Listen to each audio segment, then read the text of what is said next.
നമസ്കാരം. ഇന്ന് നമ്മൾ മണിക്ക് വേണ്ടി തന്നെയാണ് പ്രാക്ടീസ് ചെയ്യുന്നത്. ദ മണി മാഗ്നറ്റ് എന്നാണ് ചാപ്റ്റർ.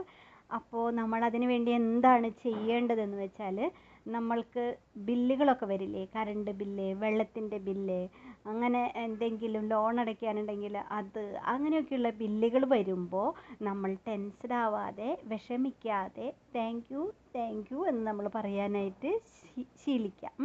എന്തെന്നാ പറയേണ്ടത്? Thank you money, thank you for the money. ഇത് അടയ്ക്കാനുള്ള മണി എൻ്റെ കയ്യിലുള്ളതിന് നന്ദി. ഇല്ലെങ്കിലും പറയാം thank you for the money. ഇത് അടയ്ക്കാനായിട്ട് എൻ്റെ കയ്യിൽ മണി ഉള്ളതിന് നന്ദി എന്നുള്ള രീതിയിൽ thank you for the money എന്ന് പറയാം. വളരെ ഫീൽ ചെയ്തുകൊണ്ട് അത് നമ്മൾ അടയ്ക്കുന്നത് നമ്മളെ മനസ്സിൽ കണ്ടുകൊണ്ട് പറയാം. അല്ലാതെ ടെൻസ്ഡ് ആവരുത്.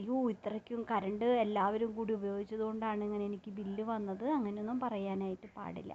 അതൊരു കംപ്ലൈൻ്റ് ആണ്. അത് നമ്മൾ പഠിച്ചിട്ടുണ്ടായിരുന്നല്ലോ. നമ്മൾ കംപ്ലൈൻറ്റ് പറയുന്നത് ദാരിദ്ര്യത്തെ സൂചിപ്പിക്കുന്നു, ഗ്രാറ്റിറ്റ്യൂഡ് പറയുന്നതാണ് റിച്ച് മൈൻഡ് സെറ്റ് ഉള്ളവരെ കാണിക്കുന്നത്. അപ്പോൾ നമ്മൾ ഏതവസ്ഥയിലും നമ്മൾ ഗ്രാറ്റിറ്റ്യൂഡ് പറഞ്ഞുകൊണ്ടേ ഇരുന്നിട്ടുണ്ടെങ്കിൽ അത് അടയ്ക്കാനുള്ള മണിയൊക്കെ നമ്മളെ കയ്യിൽ വരുമെന്നാണ് പറയുന്നത്.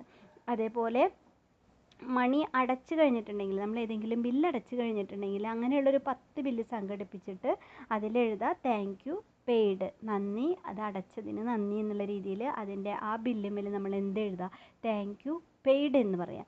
അങ്ങനെ നമ്മളിലേക്ക് മണി വരാനുള്ള ഒരു ടെക്നിക്കാണിത്. അപ്പോൾ ഇമെയിലൊക്കെ ആയിട്ടാണ് വരുന്നതെങ്കിൽ നിങ്ങൾ എന്ത് ചെയ്യണം? ആ മെയിലിനെ നിങ്ങളുടെ മെയിലിലേക്ക് തന്നെ ഒന്ന് ഫോർവേഡ് ചെയ്തിട്ട് അതിൽ ആ സബ്ജക്റ്റിൻ്റെ അടുത്ത് എഴുതുക thank you for the money എന്ന് എഴുതുക. പെയ്ഡ് ചെയ്തിട്ടുള്ളതാണെങ്കിൽ താങ്ക് യു പെയ്ഡ് എന്നും സബ്ജക്റ്റിലേക്ക് എഴുതി കൊടുത്താൽ മതി.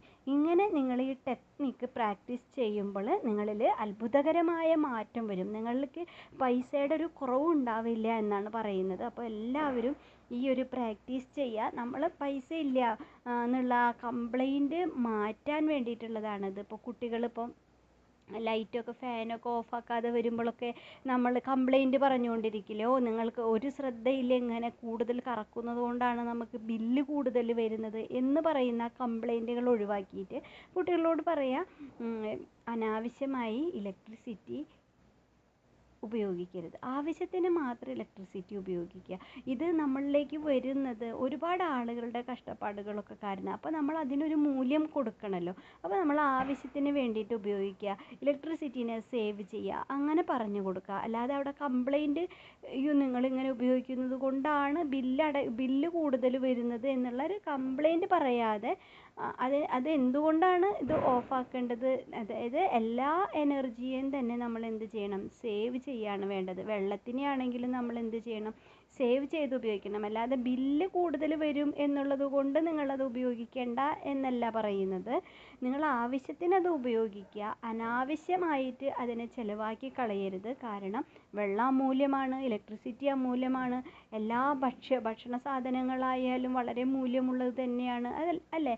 എല്ലാവർക്കും ഈ ലോകത്ത് ഇത് ആവശ്യമുള്ളതാണ്. നമ്മൾ അനാവശ്യമായിട്ട് ഇത് കളയരുത് എന്നുള്ള രീതിയിലാണ് നമ്മൾ പറഞ്ഞ് മനസ്സിലാക്കി കൊടുക്കേണ്ടത്. അല്ലാതെ അതൊരു കംപ്ലൈൻറ്റിൻ്റെ രൂപത്തിൽ അത് പറയാനായിട്ട് പാടില്ല.